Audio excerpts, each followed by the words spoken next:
नमस्कार विद्यार्थी मित्रों, आपका हमारे YouTube चैनल पर स्वागत है। अभी तक आपने हमारा चैनल सब्सक्राइब नहीं किया तो नीचे जाके सब्सक्राइब कर दीजिए और बेल आइकन दबाना भूलें नहीं। आज हम बात करेंगे क्लास 10 के चैप्टर नंबर 4 में द्विघात सूत्र और कुछ उदाहरण देखेंगे। नमस्कार विद्यार्थी मित्रों, अभी तक हमने द्विघात समीकरण क्या है उसके बारे में पढ़ा। उसके बाद हमने द्विघात समीकरण को कैसे हल किया जाता है पूर्ण वर्ग विधि से, वो भी हमने देखा। आज हम बात करेंगे द्विघात समीकरण को मूल ज्ञात करने के लिए द्विघात सूत्र का प्रयोग कैसे किया जाता है, द्विघात सूत्र से कैसे द्विघात समीकरण को आसान से हल किया जाता है, उसके बारे में ध्यान से देखेंगे। तो बात करते हैं द्विघात सूत्र। तो द्विघात सूत्र बात करें उससे पहले हमने लास्ट वीडियो में कौन सी विधि देखी थी? तो पूर्ण वर्ग विधि से।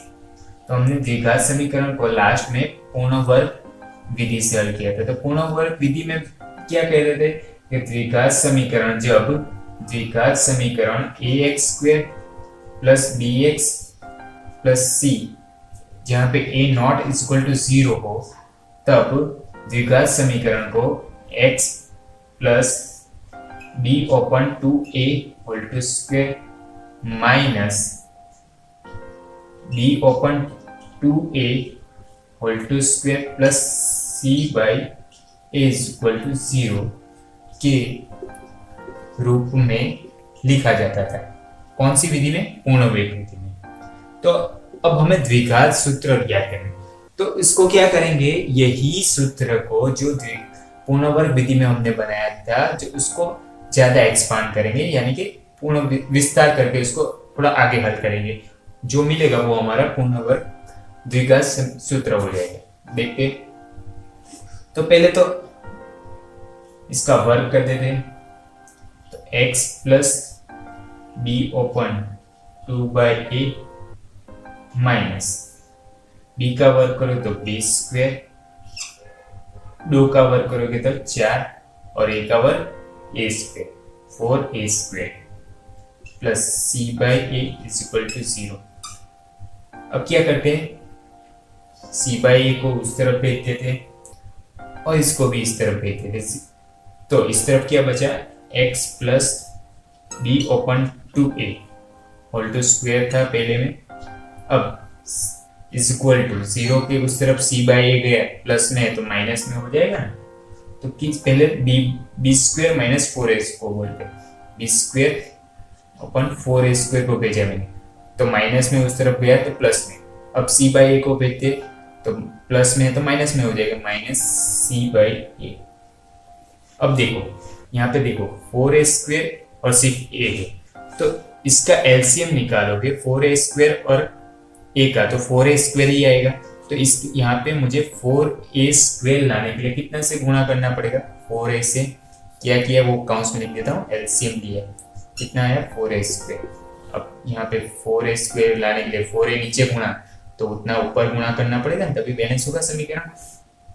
तो b square 4a square minus c गुणा 4a, तो कितना हो जाएगा माइनस 4ac, a गुणा c ac और 4a स्क्वेयर। तो ये था x plus B 2a square के बराबर। अब ध्यान से देखो, हर कैसा हो गया, समान हो गया। तो इसको मैं ऐसे लिख सकता हूं, x plus b open 2a square is equal to b square minus 4ac open 4a square हुआ। अब इसको यहां पे देखो वर्ग है, तो इस तरफ में जो ये वर्ग निकाला तो इसका वर्गमूल में चला जाएगा। तो x plus b open 2a वर्ग करने पर तो ये प्लस और माइनस वर्गमूल में चला गया ना, वर्गमूल में बी स्क्वायर माइनस 4ac बट्टे में पूरा वर्गमूल में, यानी कि 4ac square, sorry a square, x plus b open 2a is equal two plus और माइनस, इसको ऊपर का वर्गमूल रहने देते, बी स्क्वायर माइनस 4ac। अब यहाँ पे देखो इसका वर्गमूल निकल सकता है क्या, 4 का वर्गमूल निकालोगे तो क्या हो जाएगा 2, ए स्क्वायर का निकलो 2a।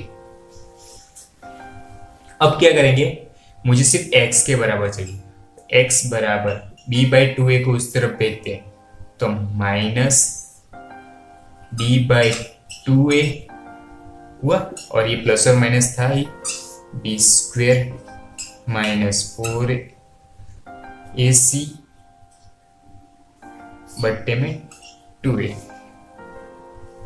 अब यहाँ पे देखो 2a इसके पास भी, 2a इसके पास भी, हर सेम है, यानी कि एक के हर के नीचे लिख सकते x प्लस और माइनस कर सकते, इसका b प्लस और माइनस वर्गमूल में b square minus 4ac, ac में c लिखना भूल गया था इसलिए, बट्टे में 2a। तो ये क्या आया, x की वैल्यू, जो x को हमें ज्ञात करना था, तो इसको हम कहेंगे द्विघात सूत्र। द्विघात सूत्र जिससे x की वैल्यू हम ज्ञात कर सकते हैं। अब यहाँ पे ध्यान से देखो, यहाँ पे प्लस और माइनस है, यानी कि x बराबर मैं दो तरीके से लिख सकता हूँ इसको। तो हमारा x क्या है, x इज इक्वल टू किसके लिए, द्विघात समीकरण के लिए। द्विघात समीकरण हमने कौन सा लिया था, ax square bx plus c is equal to 0, जहाँ पे a not is equal to 0, जिसका द्विघात सूत्र क्या है, x is equal to minus b plus और माइनस वर्गमूल में b स्क्वायर माइनस 4ac बट्टे में 2a। ये हमारा आया द्विघात सूत्र। अब इसको ऐसे भी मैं लिख सकता हूं,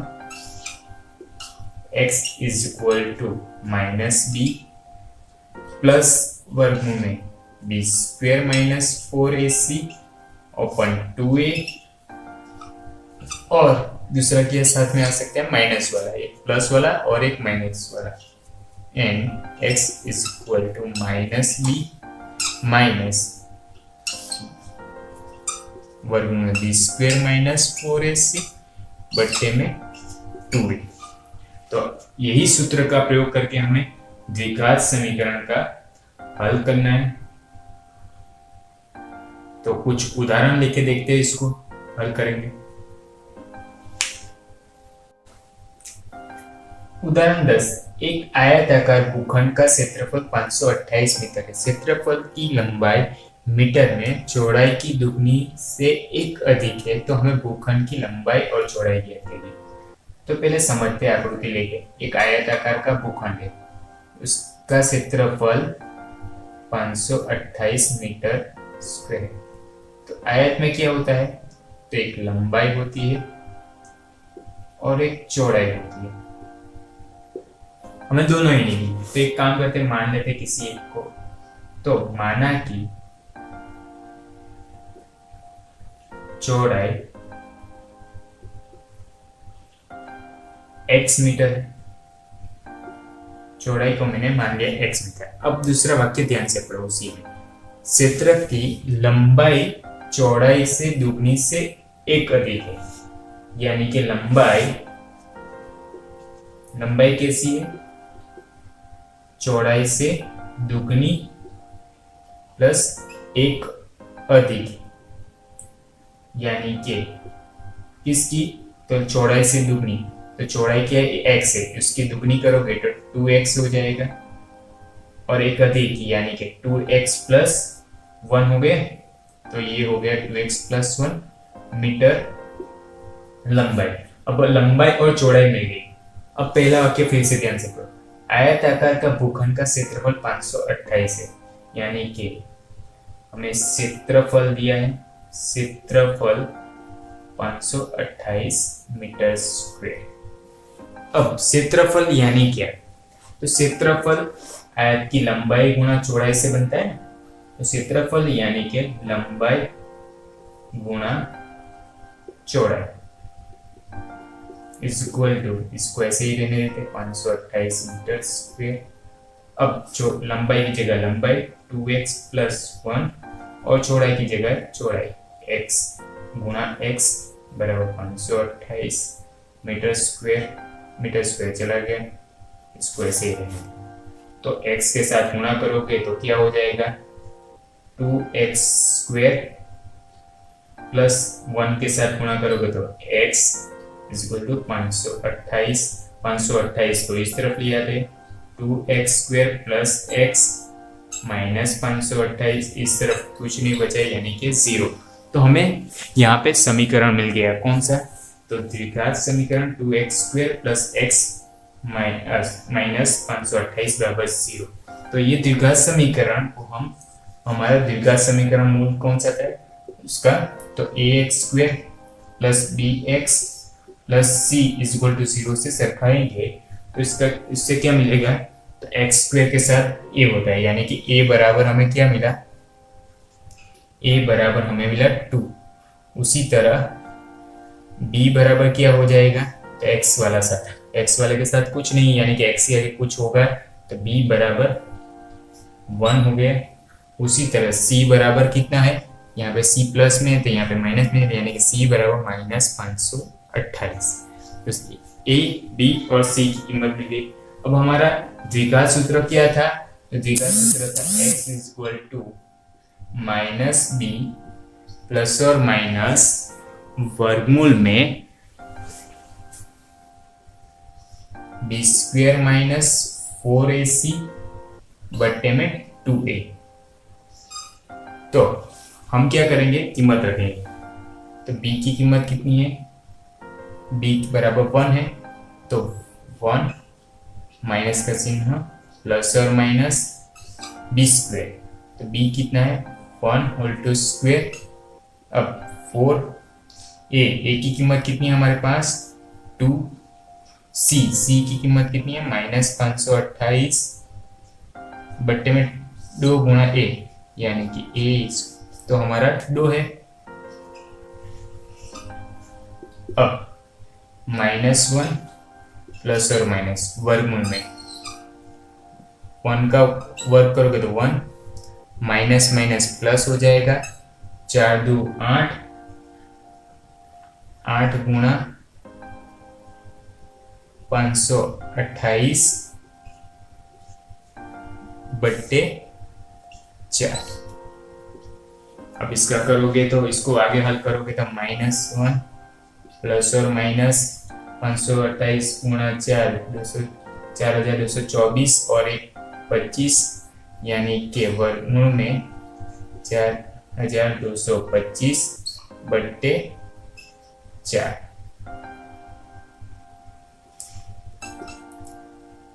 अब देखो यहाँ पे प्लस और माइनस है तो इसका भी हम -1 प्लस और माइनस वर्गमूल निकालोगे 4225 का तो कितना हो जाएगा 65 बट्टे 4। अब यहाँ पे प्लस और माइनस यानी कि 2 तरीका है हमने बताया था। तो यहाँ से इसको ऐसे भी लिख सकता हूँ -1 प्लस 65 बट्टे 4 और यहाँ पे -1 माइनस 65 बट्टे 4। तो इसका क्या होगा प्लस और माइनस माइनस, तो यहाँ पे 65 में से 1 गया 64 बट्टे 4 और इस तरफ माइनस माइनस प्लस हो जाएगा -66/4 तो 64 बट्टे 4 यानी कि 16। एक आंसर आया हमारा 16। अब यहाँ पे 66 यानी कि 33 गुणा 2 और यहाँ पे 2 2 4 2 2 कट गया और -33 बट्टे 2 आंसर है। तो हमारा कौन कौन सा आंसर है 16 और -33 बट्टे 2। अब हमें क्या ज्ञात करना है, तो x हमारा ज्ञात हुआ ना ये तो x बराबर 16 और x बराबर 33 बट्टे -33 बट्टे 2। तो x क्या है हमारी चौड़ाई, तो चौड़ाई तो हमेशा धन में ही होगी प्लस में ही होगी, माइनस में थोड़ी आएगी ऋण में थोड़ी आएगी। यानी कि चौड़ाई बराबर क्या हो जाएगा 16 मीटर।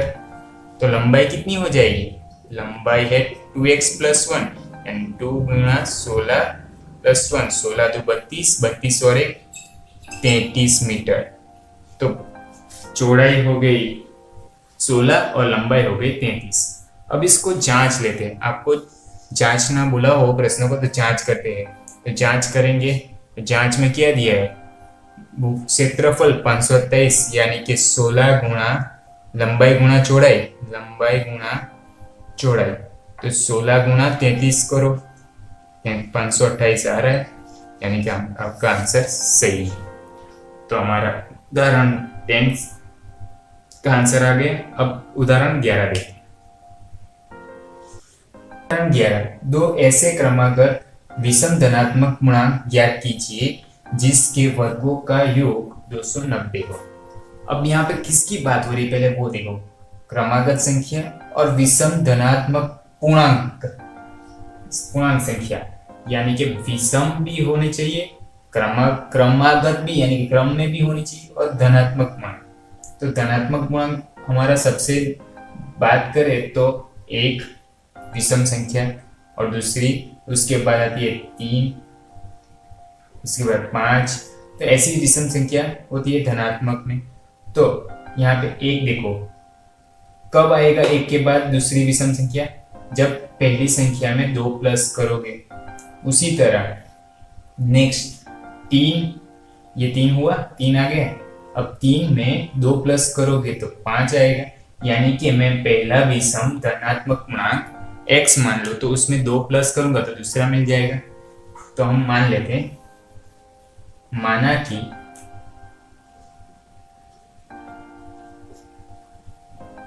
प्रथम विषम धनात्मक पूर्णांक x है, इसलिए द्वितीय विषम धनात्मक पूर्णांक कितना हो जाएगा, x प्लस 2। अब हमें दूसरा वाक्य दिया है, जिसके वर्गों का योग 290 है, यानी कि प्रथम पूर्णांक का वर्ग प्लस द्वितीय पूर्णांक का वर्ग करोगे तब हमें मिलेगा 290। तो हमें प्रथम धनात्मक पूर्णांक कितना दिया है, x का वर्ग करेंगे प्लस द्वितीय पूर्णांक क्या है, x प्लस 2 और 2 स्क्वायर बराबर 290। अब इसका विस्तार करते हैं, x स्क्वायर।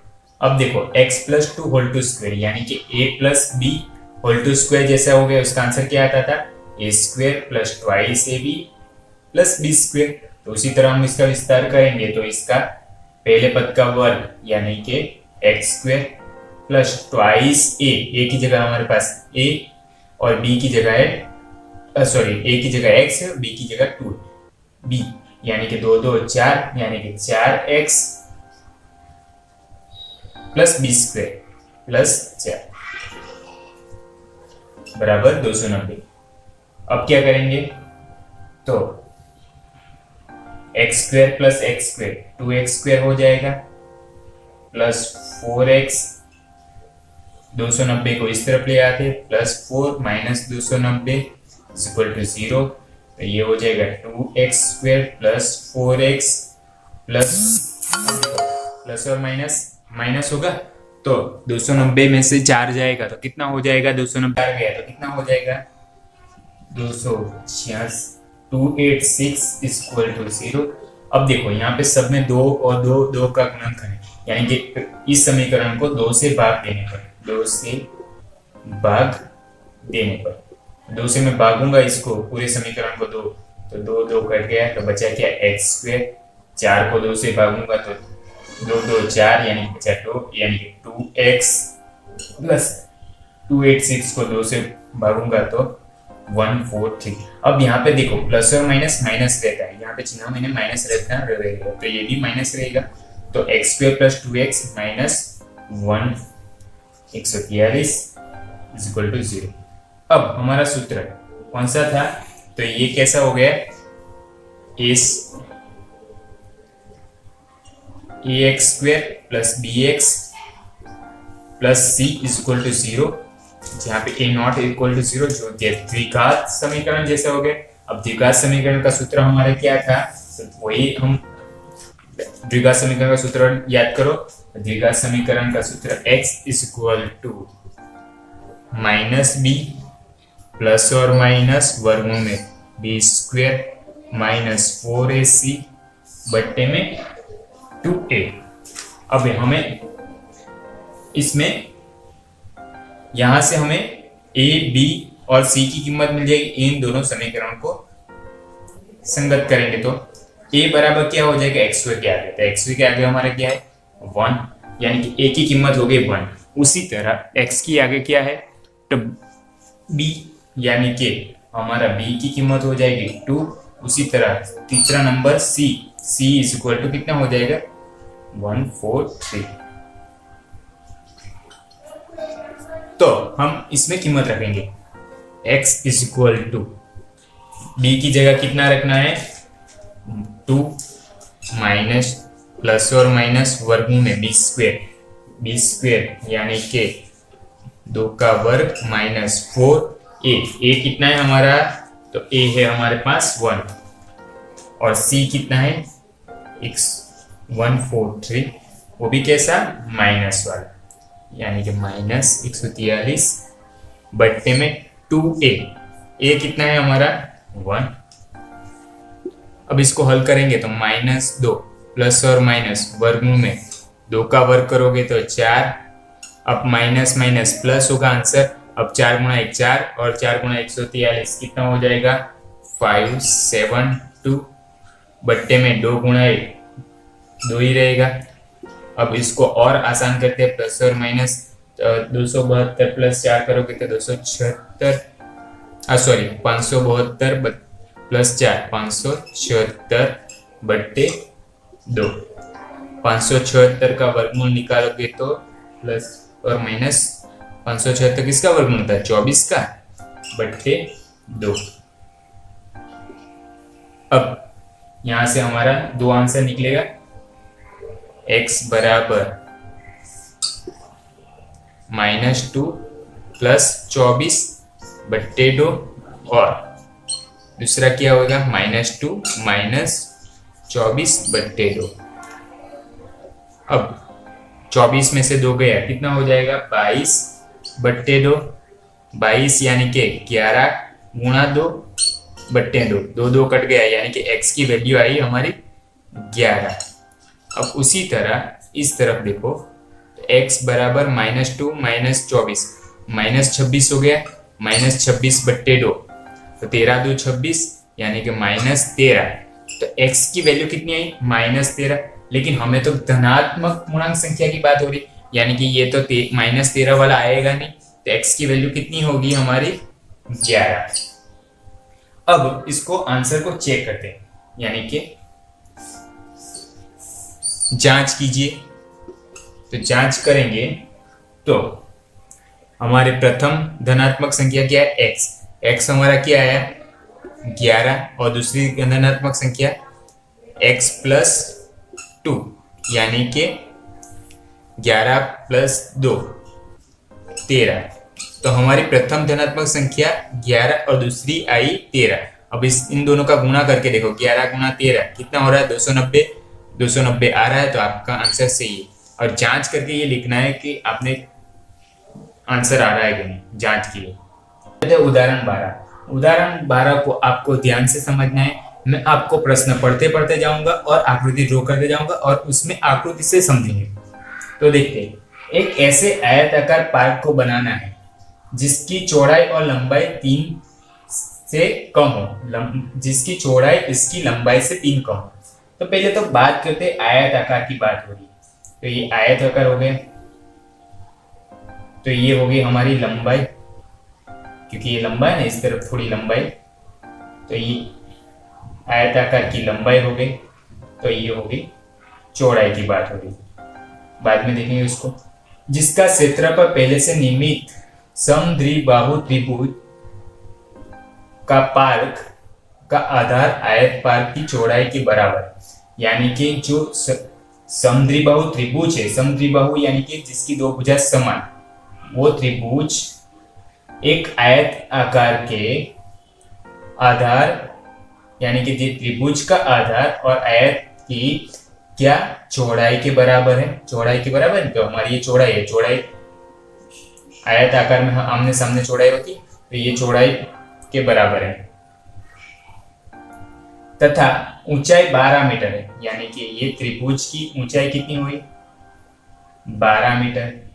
तो 4 वर्ग मीटर अधिक हो इस आयताकार पार्क की लंबाई चौड़ाई ज्ञात कीजिए। तो हमने क्वेश्चन को समझा और उसे आकृति ड्रॉ की।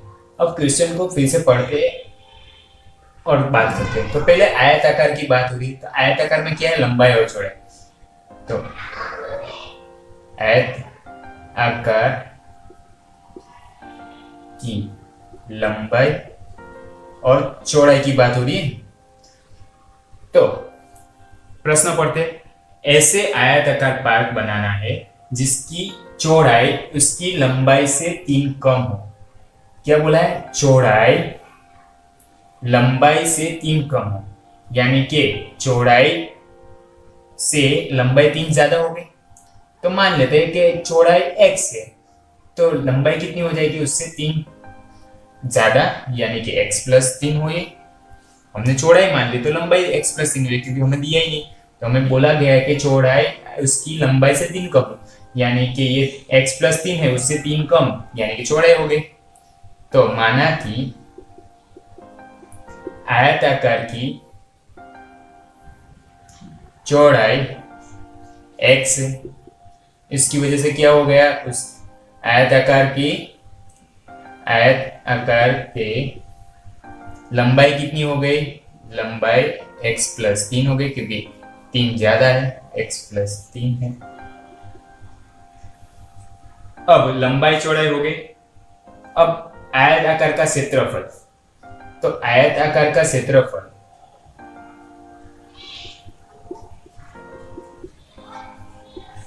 तो क्षेत्रफल का सूत्र क्या है? तो क्षेत्रफल यानी कि आयत आकार है, तो लंबाई गुणा चौड़ाई, है ना?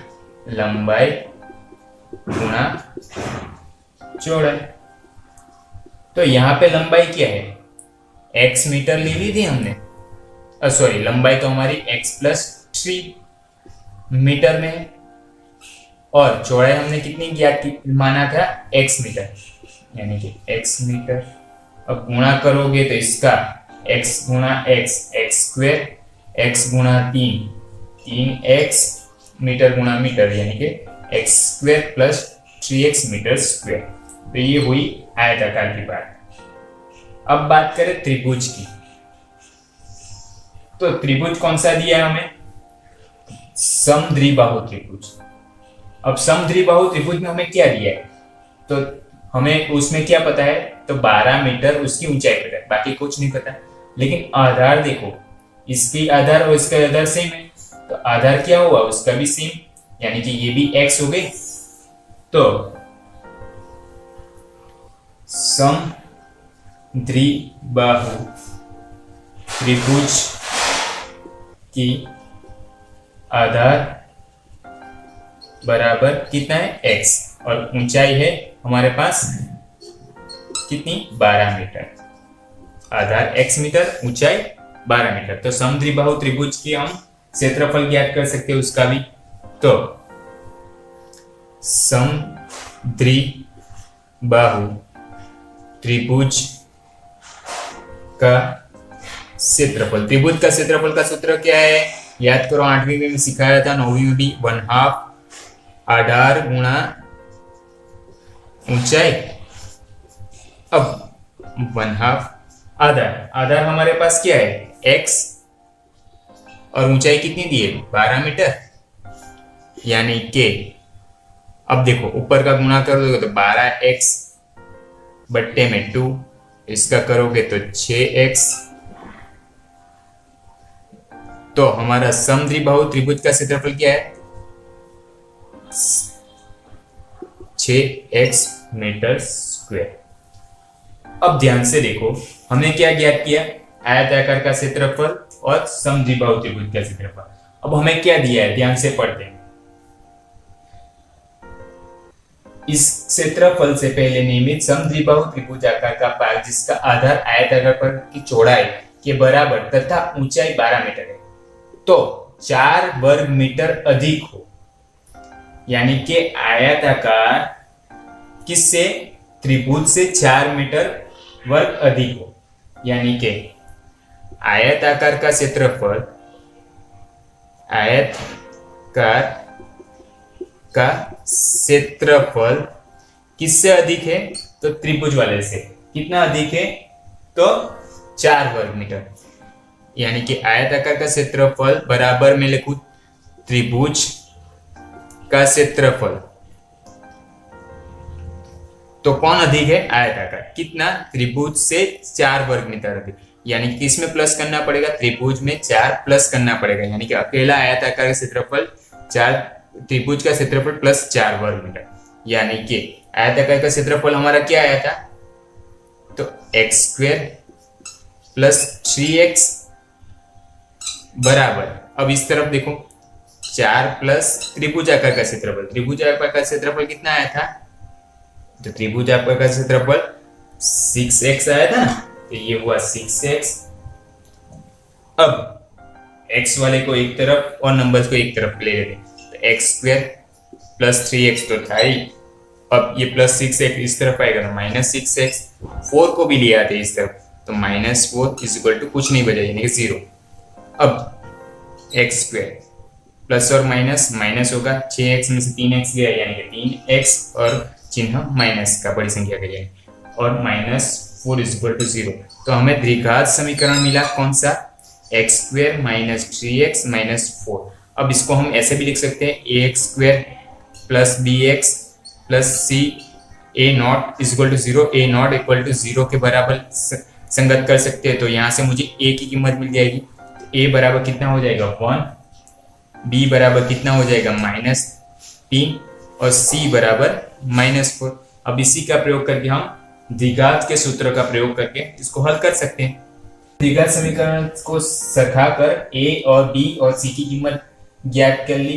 अब a की कीमत 1, b की कीमत -3, c की कीमत -4, और उसको द्विघात सूत्र में रखेंगे। द्विघात सूत्र है x = -b प्लस और माइनस वर्गमूल b² - 4ac बट्टे में 2। अब उसमें b की कीमत रखो और a और c की कीमत रखो, तो -b की कीमत कितनी है -3, यानी कि -3 प्लस और माइनस वर्गमूल में b² यानी कि -3 का वर्ग -4a। a क्या है हमारे पास, तो a है 1 और c है कितना -4 बट्टे में ट्वाइस a, तो 2 इंटू a कितना है हमारा 1। अब इसका करेंगे तो माइनस इंटू माइनस प्लस हो जाएगा, यानी कि +3 प्लस और माइनस वर्गमूल।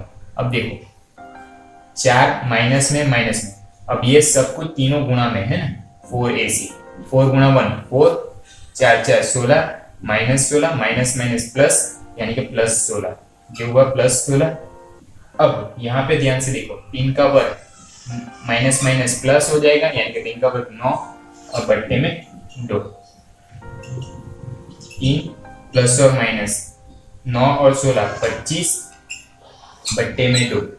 अब इसको हल करेंगे तो 3x बराबर 3 प्लस और माइनस 5, 25 का वर्गमूल निकालो तो 5 बट्टे 2। भाई यहाँ से 2 निकलते हैं, इसको x बराबर 3 प्लस दे देते बट्टे में 2, और दूसरा क्या हो जाएगा x बराबर 3 माइनस 5 बट्टे में 2, 3 माइनस 5 बट्टे में 2। अब 3 और 5 8, 8 बट्टे 2, यानी कि कितना हो जाएगा 4। अब इस तरफ x बराबर 3 में से 5 गया तो कितना हो जाएगा -2 बट्टे 2, x बराबर -1। अब ये क्या है x, तो x याद करो हमने क्या लिया था, तो चौड़ाई, तो चौड़ाई बराबर, तो चौड़ाई तो हमेशा धन में होगी, माइनस में तो आएगी नहीं, यानी कि -1 नहीं आएगा। चौड़ाई x बराबर कितना होगा 4 मीटर। अब चौड़ाई मिल गई, उसके बाद लंबाई, लंबाई क्या थी, चौड़ाई से 3 अधिक, यानी कि x + 3, यानी कि वो हो गए 4 + 3 कितना हो जाएगा 7। तो हमें लंबाई और चौड़ाई मिल गई। आप उसको समीकरण में रख के चेक कर सकते हो, उसको जांच कर सकते हो। अब बात करते हैं उदाहरण 13, मूल ज्ञात कीजिए अस्तित्व हो तो। पहला है 3x² - 5x + 2, दूसरा है x² + 4x + 5, तीसरा है 2x² - 2 √2x + 1। अब हमने आगे कौन सी रीत देखी हमने, तो द्विघात सूत्र। तो द्विघात सूत्र पहले लिख ही देते हैं। जब ax² + bx + c = 0 की तरह द्विघात समीकरण है, तो ये ऐसे ही है सब द्विघात समीकरण। a0 = 0 हो तब द्विघात सूत्र x = -b ± वर्गमूल में b² - 4ac बट्टे में क्या हुआ 2a। यही सूत्र का हमें हर बार प्रयोग करना है, इसलिए मैंने एक ही बार लिख लिया। अब बात करें पहले आंसर नंबर 1। तो पहला ध्यान से देखो 3x² - 5x + 2, 3x² - 5x + 2 को द्विघात सूत्र से सरखाते। तो द्विघात सूत्र कौन सा, ax²। तो a बराबर क्या हो जाएगा हमारे पास 3, b बराबर क्या हो जाएगा x के आगे वाला यानी कि -5, उसी तरह +c, c यानी कि हमारा 2। a b c की कीमत मिल गई। अब क्या करेंगे, अब देखो b² - 4ac। अब b वर्गमूल में, तो वर्गमूल वाला प्लस होगा तभी आंसर होगा, वर्गमूल वाला माइनस है तो आंसर निकलता ही नहीं, यानी कि अस्तित्व नहीं है, डायरेक्ट लिख सकते। तो हम पहले b² - 4ac ही ढूंढ लेते हैं, तो ज्यादा पूरा करने की जरूरत नहीं, पहले b² - 4ac ले लेते। b² - 4ac ज्ञात कर लेते। तो b², तो b क्या है हमारे पास -5 का वर्ग इंटू 4, a क्या है 3, c कितना है तो 2। अब देखो 5 का वर्ग करो -5 का वर्ग 25, 4 ताली 12, 12 दूनी 24। अब 25 में से 24 गया कितना रहेगा, 25 में से 24 गया तो 1, तो 1 0 से बड़ा है, यानी कि इसका आंसर निकलेगा। इसका आंसर यानी कि मूल ज्ञात कर सकते हो। तो मूल ज्ञात करने के लिए हमारा सूत्र कौन सा है, तो x बराबर -b कितना है हमारा, तो -b कितना है, तो b हमारे पास से -5। अब कीमत रख दी b की। अब बात करें वर्गमूल में प्लस और माइनस, वर्गमूल में 4b² - 4ac। तो b² - 4ac हमारा कितना है 1, यानी कि वर्गमूल में 1 बट्टे में 2 × a। तो 2 × a, तो a क्या है 3। अब देखो माइनस माइनस प्लस हो गए, यानी कि +5 प्लस और माइनस। अब 1 का वर्गमूल निकालो, तो आपको पता है 1 का वर्गमूल 1 ही होता है, 1 बट्टे में 3 दूनी 6। अब इसका यहां से हम 2 भाग में लिख दे तो इसको प्लस और माइनस में, तो x बराबर +5 + 1 बट्टे 6, और दूसरा हो जाएगा कौन सा x बराबर 5 - 1 बट्टे 6। तो 5 + 1 कितना 6 बट्टे 6, तो 6 तो ये तो 1 हो गया, तो x की कीमत 1, और इस तरफ क्या हो जाएगा x बराबर 5 में से 1 गया कितना हो जाएगा, 5 में से 1 जाएगा तो 4 बट्टे 6। अब 4 यानी कि 2 2 4, और ये 3 2 6, 2 2 कट गया, तो x बराबर 2/3। तो x की 2 वैल्यू आई, कौन से x के 2 कीमत आई, x बराबर 1 और x बराबर 2/3। तो पहले के लिए हुआ। अब आंसर 2 की बात करते हैं। दूसरा क्या है x² + 4x + 5। अब इसको क्या करेंगे, हमारा द्विघात समीकरण से सरखाएंगे। तो ax² यानी कि हमारा a बराबर क्या हो जाएगा x² के आगे यानी कि 1, उसी तरह bx यानी कि b बराबर हमारा क्या है 4, और c बराबर क्या है +5। a b c की कीमत मिल गई। तो एक काम करते हैं, हम क्या कर देंगे, पहले b² - 4ac ज्ञात कर लेते हैं। b² - 4ac प्लस में आता है तो आंसर मिलता है, नहीं तो नहीं मिलता। तो b², b का वर्ग, b क्या है हमारा 4 का वर्ग -4a क्या है हमारे पास तो 1, c क्या है 5, यानी कि 4 का वर्ग करोगे तो 4 का वर्ग क्या हुआ 16, 4 गुणा 1 4 और 4 5, 4 गुणा 1 4 और 4 गुणा 5 20। अब 16 में से 20 गया तो कितना हो गया -4। -4 तो 0 से छोटा है यानी कि ऋण संख्या है, तो ऋण संख्या का वर्गमूल में जाएगा जब b² - 4ac। ये b² - 4ac का आंसर आया ना, तो b² - 4ac तो हमारा x में वर्गमूल में, तो -4 का तो वर्गमूल नहीं निकलेगा, यानी कि ऋण संख्या होने से इस समीकरण का मूल अस्तित्व नहीं है, मूल का अस्तित्व नहीं है। अब बात करते हैं तीसरा, उसी तरह ध्यान से देखते हैं।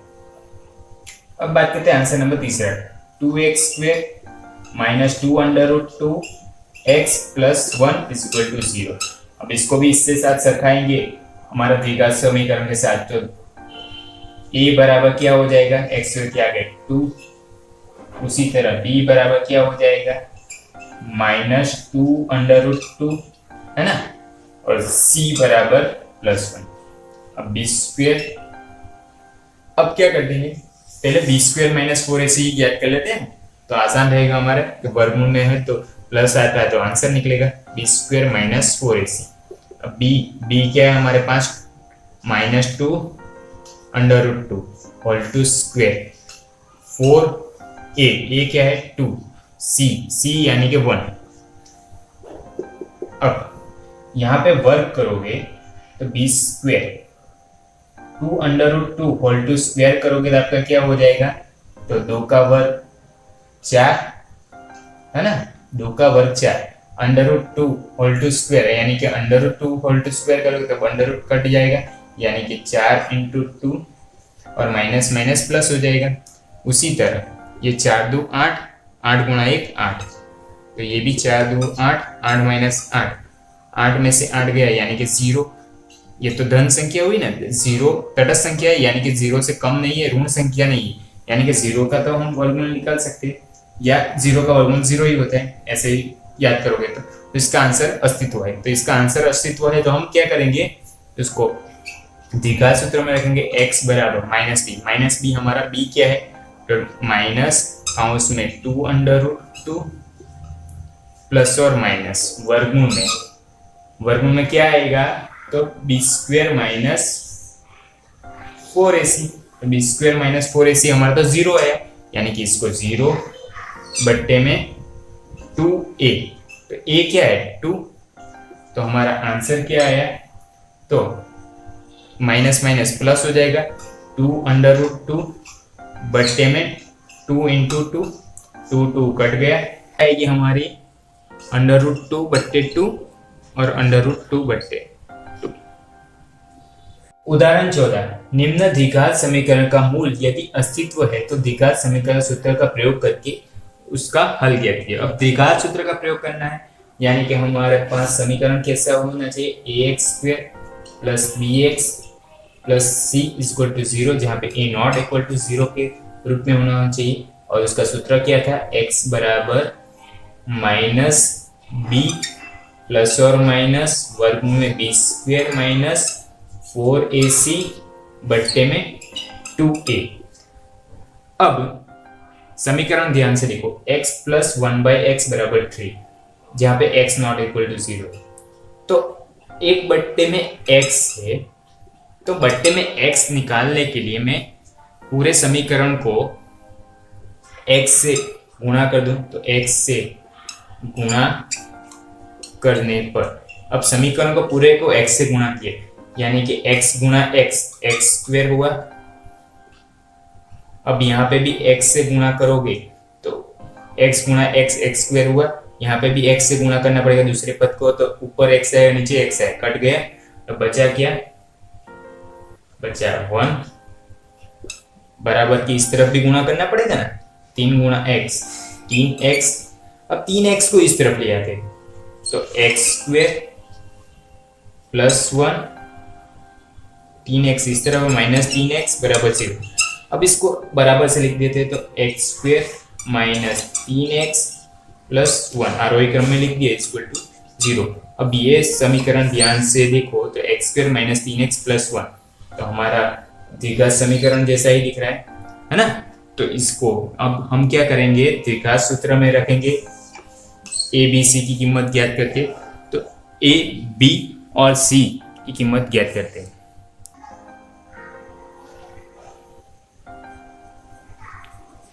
अब देखो इसको इसके साथ सरखाएंगे तो हमें ABC मिल जाएगा। तो a बराबर क्या हो जाएगा, x² के आगे कुछ नहीं, यानी कि a बराबर 1, b बराबर क्या हो जाएगा -3 और c बराबर +1। अब क्या करेंगे, द्विघात सूत्र में रखेंगे x बराबर -b हमारा क्या है, b की कीमत है -3 प्लस और माइनस वर्गमूल में b² - 4 ऐसी b की कीमत -3 whole to square b² -4 a की कीमत कितनी है 1, c की कीमत भी 1 है तो 1 बट्टे में 2a। तो a कितना है हमारा, तो 2 × 1 तो x बराबर क्या हो गया -+3 प्लस और माइनस वर्गमूल में 3 का वर्ग 9 माइनस का माइनस प्लस 9 4 × 1 4 और 4 × 1 4 यानी कि 9 - 4 बट्टे में 2 3 प्लस और माइनस 9 में से 4 गया 5 बट्टे में 2। तो x बराबर कितनी वैल्यू आई, 2 वैल्यू आई 3 प्लस वर्ग में 5 बट्टे में 2 और दूसरी क्या आई x बराबर 3 माइनस वर्ग में 5 बट्टे में 2। तो x की 2 वैल्यू आई। अब उसी तरह दूसरा उदाहरण की बात करें तो x² + 4x + 5 14 का दूसरा। अब यहाँ पे ध्यान से देखो, ये तो द्विघात समीकरण में ही x² + 4x + 5 ax bx + c = 0, जहाँ पे a0 = 0 के रूप में ही। अब इसको हम क्या करेंगे, तो b² - 4ac पहले ज्ञात कर लेते हैं। यहाँ पे abc ढूंढ लेंगे तो a बराबर क्या हो जाएगा 1, इसके साथ सरखाओगे तो b बराबर क्या हो जाएगा +4 और c बराबर कितना हो जाएगा +5। तो abc मिल गया। अब क्या करेंगे, तो इसको हम b² - 4ac प्लस में आता है तो अस्तित्व है। आपके अगले उदाहरण में हमने देखा वैसे ही b² - 4ac ही पहले ज्ञात कर लेते। तो b क्या है 4 का वर्ग 4 a कितना है 1 और c कितना है 5। 4 का वर्ग करोगे तो 4 × 4 16, 4 × 1 4 और 4 × 5 20, 16 - 20 16 में से 20 गया तो कितना होगा -4। तो -4 तो 0 से कम है, यानी कि हमारी ऋण संख्या है। तो ऋण संख्या अब ऋण संख्या का वर्गमूल निकल सकता है तो नहीं, तो ऋण संख्या का वर्गमूल नहीं होता है। इसलिए दिया हुआ समीकरण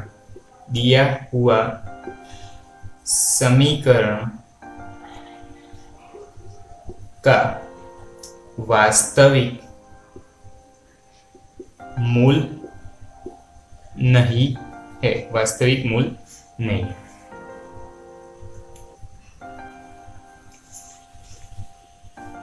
उदाहरण 15, एक मोटर बोट जिसकी स्थिर जल पर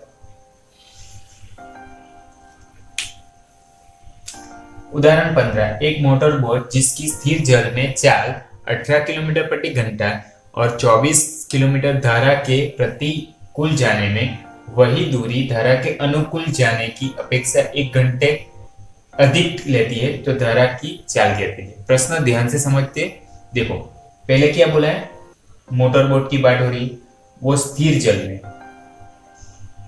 ये स्थिर जल ले लेते, उसमें उस बोट की चाल कितनी बोलिए, स्थिर जल में बोट की चाल 18 किलोमीटर प्रति घंटा। अब बोला गया है कि धारा यानी कि ये धारा बह रही है इस तरफ, तो बोट को धारा के प्रतिकूल, प्रतिकूल यानी कि यहां से यहां तक जाएगी वो, यानी कि अवरोध होगा, प्रतिकूल है ना, इस तरफ जाएगी प्रतिकूल जाने में, और अनुकूल, अनुकूल यानी कि धारा के साथ में जाएगी इस तरफ, यानी कि धारा जिस तरफ जा रही है उसी तरफ बोट जाएगी। तो आपको आकृति से ही समझ में आएगा, अनुकूल जाएगी तो स्पीड में जाएगी, प्रतिकूल होगा तो धारा का भी दबाव लगेगा उसको, इसके कम स्पीड हो जाएगी। तो उसमें बोला गया है कि प्रतिकूल जाने में वही दूरी धारा के अनुकूल जाने में अपेक्षा 1 घंटा अधिक लेती है, यानी कि इस यहाँ से इस तरफ जाएगी तो 1 घंटा ज्यादा लगेगी इससे इस तरफ आने में, क्योंकि ये धारा के साथ जा रहा है, ये धारा के विपरीत दिशा में जा रहा है, उसी की बात हो रही है। तो पहले मान लेते हैं क्या, तो पहले तो चाल की बात करें तो बोट की चाल कितनी दी है हमें, 18 किलोमीटर प्रति घंटा। तो धारा की चाल ज्ञात कर लेते हैं। तो धारा की चाल हमें पता नहीं, तो धारा की, माना कि धारा की चाल बराबर x किलोमीटर प्रति घंटा। अब धारा की चाल हमने पता कर ली कि ये x है। अब धारा और बोट की बात हो रही है, तो धारा की प्रतिकूल बोट की चाल, धारा के प्रतिकूल, प्रतिकूल यानी कि बोट को यहां से यहां धारा के विपरीत दिशा में जाना है, विपरीत दिशा में जाना है, यानी कि ये ज्यादा स्पीड होगी और इसका भी दबाव लगेगा, यानी कि इसकी स्पीड है 18 किलोमीटर और इसका दबाव लग रहा है वो माइनस होगा इसमें, यानी कि 18 माइनस बोट की धारा की चाल, तो धारा की कितनी x, यानी कि 18 माइनस x किलोमीटर प्रति घंटा। ये किसकी हुई, प्रतिकूल बोट की चाल। अब अनुकूल की बात करें, अनुकूल यानी कि वही दूरी रहेगी लेकिन धारा के साथ जाएगी, यानी कि बोट यहाँ पे है और इस तरफ धारा के साथ जा रही है। तो अनुकूल बोट की चाल में क्या होगा, तो बोट की चाल तो आएगी प्लस ये धक्का लग रहा है इस तरफ जाने के लिए, यानी कि स्पीड बढ़ जाएगी, यानी कि प्लस कितना, धारा का जो स्पीड है यानी कि चाल है वो, यानी कि 18 प्लस x, ये 18 माइनस x हुआ क्योंकि विरुद्ध दिशा में लग रहा है ना, तो ये 18 माइनस x किलोमीटर प्रति घंटा और ये 18 प्लस किलोमीटर प्रति घंटा। तो हमें धारा के प्रतिकूल बोट की चाल मिल गई, धारा के अनुकूल बोट की चाल मिल गई। अब बात करें तो अब प्रश्न समझते हैं।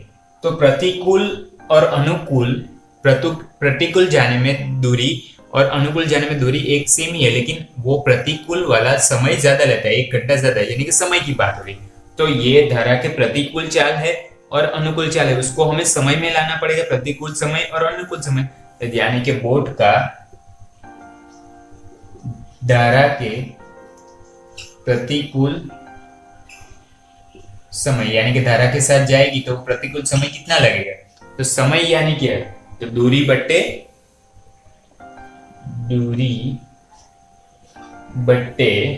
क्या हो जाएगा, चाल, दूरी बट्टे चाल। तो हमारी दूरी कितनी है, तो हमें दूरी बोली गई है, पहले से ही बोला कि 24 किलोमीटर की दूरी है, 24 किलोमीटर की दूरी है और चाल कितने की है, तो चाल किसकी बात हो रही है, तो प्रतिकूल, प्रतिकूल यानी कि 18 माइनस x, ये किलोमीटर प्रति घंटा है। तो ये क्या हुआ, तो 24 बट्टे 18 माइनस x घंटे लगेंगे, समय कितना लगेगा, 24 बट्टे 18 माइनस x। उसी तरह बोट का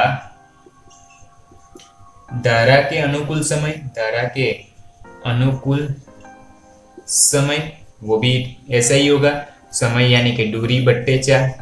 तो दूरी तो उतनी ही है 24, लेकिन अनुकूल में समय कितना लगता है, चाल कितनी है, 18 plus x।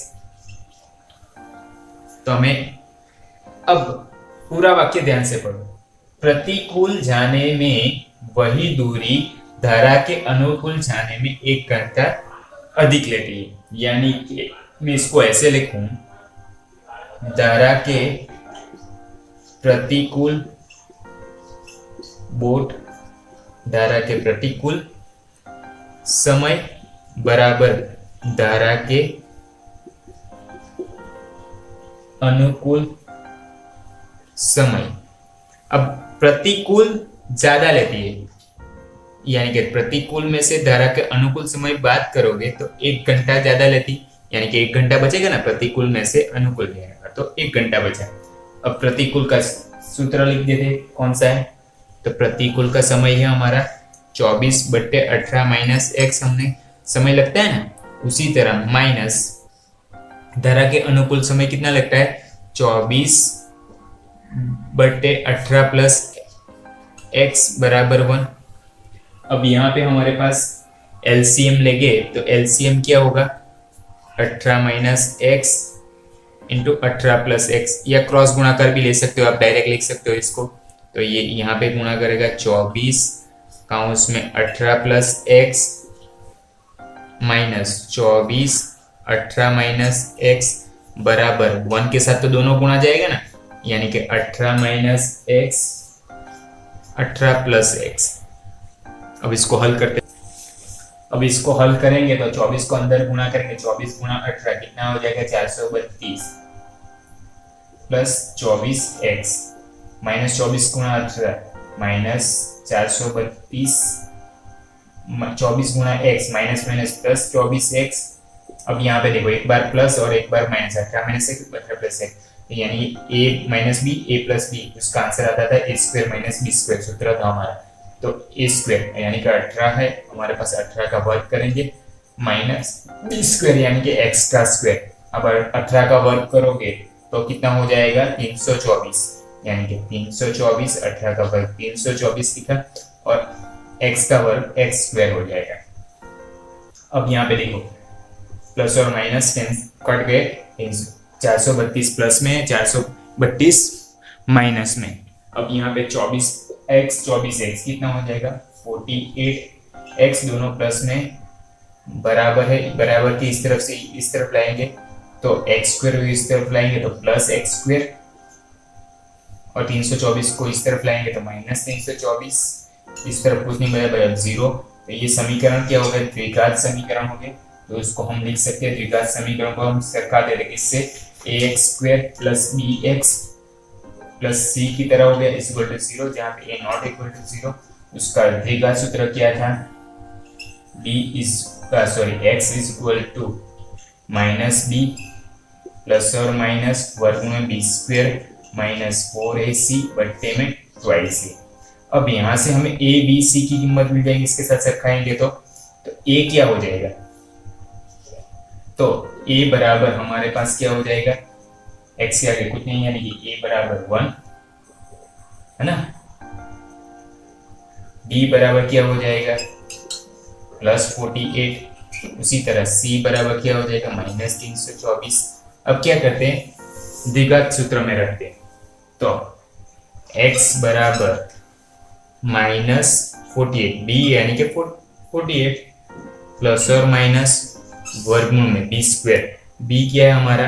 48 whole to square plus b square sorry minus 4a कितना है हमारे पास? तो a हमारे पास है कितना? तो 1। c कितना है? माइनस 324 बट्टे में 2a, a कितना है? 1। इसको हल करेंगे, माइनस 48 प्लस और माइनस, इन सबको हल करेंगे 48 का स्क्वायर और ये माइनस करेंगे तो 48 स्क्वायर, ये 12 सा 6 बट्टे में 2 गुणा 1 2 minus 48 plus 3600 minus minus plus होता है ना, सॉरी माइनस माइनस प्लस, तो 48 स्क्वायर प्लस 1296 यानी कि उनका प्लस करोगे 3600 बट्टे में 2 माइनस 48 प्लस और माइनस 3600 का वर्गमूल निकालोगे तो कितना हो जाएगा? 60 बट्टे में 2 अब यहाँ से दो आंसर निकलता है, x बराबर -48 प्लस 60/2 और x बराबर -48 माइनस 60/2। तो यहाँ पे 60 में से 48 चला गया, 12/2 यानी कि x बराबर 6 आया। उसी तरह x बराबर 48 माइनस माइनस प्लस होगा, तो 8 और 6 और 4 10/2। तो माइनस है तो आंसर -54 हो जाएगा। तो -54, तो ये तो ऋण संख्या हो गई। तो हमारा x क्या था, तो x ध्यान से देखो, तो हमने x क्या माना था, तो x हमारी चाल बोर्ड की, तो x की वैल्यू ऋण तो आती नहीं, यानी कि मैंने माइनस निकाल लिया। तो x बराबर क्या है, x बराबर 6। तो x क्या था हमारे पास, तो x हमने क्या माना था, तो x बराबर धारा की चाल मानी थी, यानी कि धारा की चाल x किलोमीटर प्रति घंटा, और किलोमीटर प्रति घंटा चाल तो माइनस में होती ही नहीं। तो 6। अब बात करें, वीडियो पसंद आए तो उसे लाइक कमेंट शेयर जरूर कीजिए।